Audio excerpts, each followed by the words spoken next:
Hello everyone, in this video I'll be giving you 5 builds that I found that are very effective and will give you results. Starting off with the loot build. You may have seen this build being commonly used. I mentioned this one because it's a lot of synergy with all the perks put together. I know someone always mentions this build, so I just thought I'd put it in the list. Our first perk is Spine Chill. This perk is very helpful and will let you know when the killer is looking in your direction within a range of 36 meters. It will glow when it is active, and we can use this to our advantage to make sure to get a head start from the killer. When active, it triggers skill checks 10% more often, but at the cost of success zones being 10% reduced. While active, all actions are increased up to 6%, and now that may not seem like a lot, but it can make a big difference in all areas of play, and we'll come back to that particular part of the perk later on. Our second perk is Iron Will. This allows us to stay silent when injured to make sure that we don't give away our position. A very simple perk, but it comes in handy. Our third perk is Dead Hard, allowing us to avoid any damage and dash forward. This will then make us exhausted for 40 seconds, but it will give us a safety net just in case things get a little hairy. And finally, our fourth perk is Resilience. When injured, this perk will activate, which allows us to increase all actions by 9%. This build makes it so when you're injured, the killer unintentionally provides you buffs. Of course, this is a double-edged sword. You never really want to be injured, but with the combination of Spine Chill, that 6% we mentioned earlier combined with Resilience, 9%, will allow you to do everything faster with a total of 15% on all actions, healing, generators, vaulting, etc. If the killer is heading to your generator, Spine Chill will warn you ahead of time, with Iron Will making sure you stay silent if you do end up getting caught. That 15% with Spine Chill and Resilience will make vaulting much faster. If the killer does manage to catch up to you, you can use Dead Hard as your safety net. Okay, on to our next build. I'll call this one Don't Worry, I Gotcha. This build is meant to go for saves and reward yourself for going out of your way to save another, while making things convenient for your team. Starting off with our first perk, Kindred. With Kindred, this will allow us to see the killer's aura, highlighting them in pink, within a 16-meter radius within a hooked survivor. Kindred also provides an additional benefit of letting you see your teammates, highlighting them in yellow. This will give us information whether it's safe for us to go for the unhook, or let someone else go for the save who's in a better position than we are, keeping us informed so we don't waste valuable time off a generator. But if you get hooked, you give your teammates the Kindred effect. It's a great perk to have, but it does come at the cost of a teammate being hooked, but it makes sure to provide lots of information for your team. Our second perk is Borrowed Time. This will make sure that our teammates has a chance to escape and provide a safe unhook. After unhooking another survivor while within the killer terror radius, Borrowed Time activates, giving the unhooked survivor the endurance effect for 20 seconds, putting them in the mending state rather than going to the dying state after taking a hit. This is great if you're not able to unhook someone safely. Now our third perk, Will Make It. This perk will make it so when we save someone from a hook, we will gain 100% healing speed buff for up to 90 seconds. That 90 seconds lasts for a fairly long time. It's more than enough to heal your teammate that you just unhooked, and still long lasts enough to heal another if needed. Moving on to our final perk, Second Wind. This will allow us to store a reserve health state after healing a teammate for one full health state. Once you've unhooked, you'll remain unbroken for 20 seconds and heal yourself for one full health state. That's plenty of time for you to escape and less time healing and more time doing generators. This is where the synergy of the build comes into play. Kindred allows us the information to go for saves. If the killer happens to be near the hook, Borrowed Time will allow our teammates to have a chance to escape, and if we manage to get an unhook safely, Will Make It will allow you to heal them quickly and reward yourself with Second Wind, where it can make sure that you have a reserve health state. This build is very rewarding. I highly suggest giving this build a try if you enjoy going for saves and making sure that your team is well taken care of. Our next build is something of a well-rounded build where you can coordinate with your team, starting with our first perk, Iron Will. This will make us silent and making sure that the killer has one less resource to our location. Our next perk, Leader, will increase other survivors' healing, sabotaging, unhooking, cleansing, exit gate opening, as well as chest unlocking, with speeds up to 25% when they are within range of 8 meters from you. The buff will persist on other survivors for 15 seconds once out of leader's range. Now leader may not seem like it does a lot, but it can come in clutch at times and can make a difference between living or risk being hooked. Now of course the downside of this is when there's not a teammate in sight that can make this perk, well, pretty impractical. This is where our next perk comes in to help with leader and provide you a lot of information. Our next perk is Bond. Bond allows you to see the auras of your teammates within a 36-meter radius. Bond is a simple perk, but it can provide a lot of information which can be key to making sure that you have the upper hand in every situation. Bond can help you when a teammate is in a chase, where another person may be working on a generator, or make it when you're in a chase and you don't lead the killer to your teammates. Bond will also allow us to take full advantage of leader, which will help you spot teammates and buff them, making your teammates heal you faster, opening exit gates faster, unhooking faster. It's just overall a great support perk that can provide everyone a huge benefit. Now our last perk, Desperate Measures. This perk will allow us to heal faster with of course an additional benefit of unhooking faster. The more your team is injured, hooked, or in the dying state, the effects of Desperate Measures increase with 14% per state, going to a max of 56%.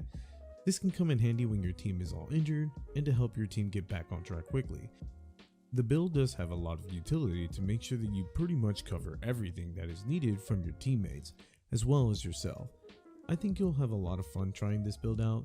This is my own personal build that I use often, and if you ever see me in the fog, more than likely you'll see me using this build. Our next build will focus on making sure that generators is our top priority while teammates coordinate with you. I call this build Let's Work Together build. Our first perk, Better Together. Better Together will highlight a generator in yellow that you are currently working on to all other survivors within a 32-meter radius. On top of that, if the killer downs a survivor while you're working on a generator, you will see all other survivors for up to 10 seconds. This will also allow us to know if we need to go for a save, if we're closer to a hooked person, or it'd be better off to let a teammate save them. Now some of you may be asking, why not use Bond or Kindred? These seem better, don't they? Well, let's start with Kindred. Kindred's main objective is to go for hook saves, and although the perk is very effective, it won't allow you to take advantage of the generator being highlighted with Better Together. Now Bond is a great choice as well. It's actually one of my favorite perks in the game, but this only allows you to see everyone, where Better Together makes it so everyone sees you, which will prevent interruption when a teammate is in a chase seeing a bright yellow aura that you're working on a generator, so they won't lead the killer to you.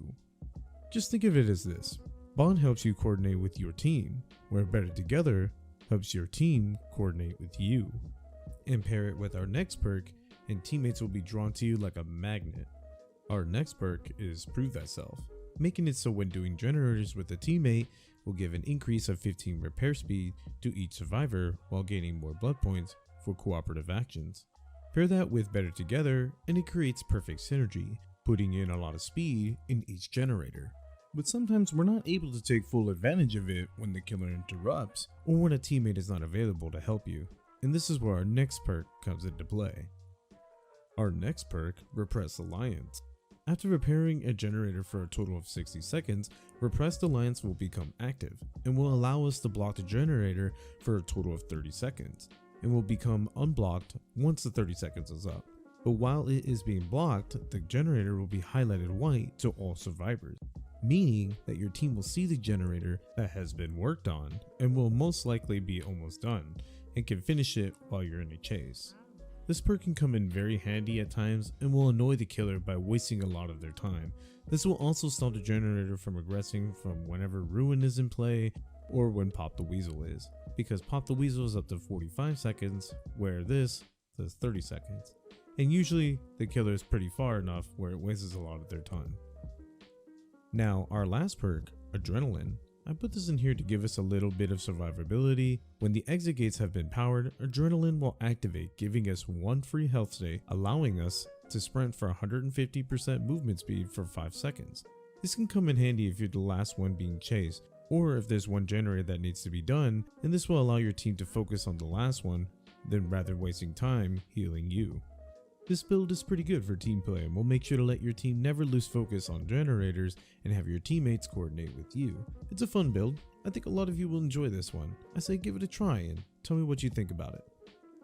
Now our final build is called Having a Rough Day build. This makes it so that if you're having a bad day in DBD, this one just comes in handy in relieving some painful matches. Starting off with our first perk, Unbreakable. This increases the dying state recovery speed by 35%.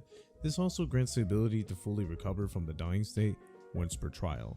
But we can make sure to get a lot more value out of that last statement with our next perk. Moving on to our next perk, Soul Guard. After being recovered from the dying state, whether it's from yourself or from a teammate, for 8 seconds you'll have the endurance effect, allowing us to take another hit after being recovered. This also comes with an additional benefit. While being affected by a hex, you can fully recover from the dying state an infinite amount of times, as long as you meet the conditions. It also has the benefit of reserving Unbreakable until the hex is cleansed. Here's an example.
Our third perk, Borrowed Time, which allows us to go for saves on hooks and allow our teammates to a chance to escape with the endurance effect, just in case the killer is near the hook.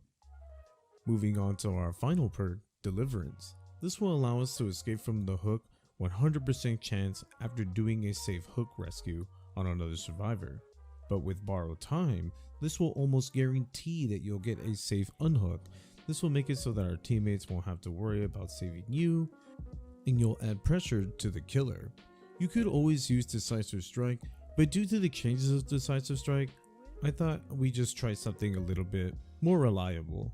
See what works for you. If Decisive Strike works for you, I say go for it, but definitely Deliverance and Borrowed Time will coordinate very well together. This build is a very clutch build, but I just thought I'd throw it in for anyone having a rough time. And that wraps it up. I hope you guys enjoyed, found this video helpful, and I'll catch you guys in the next one. Later.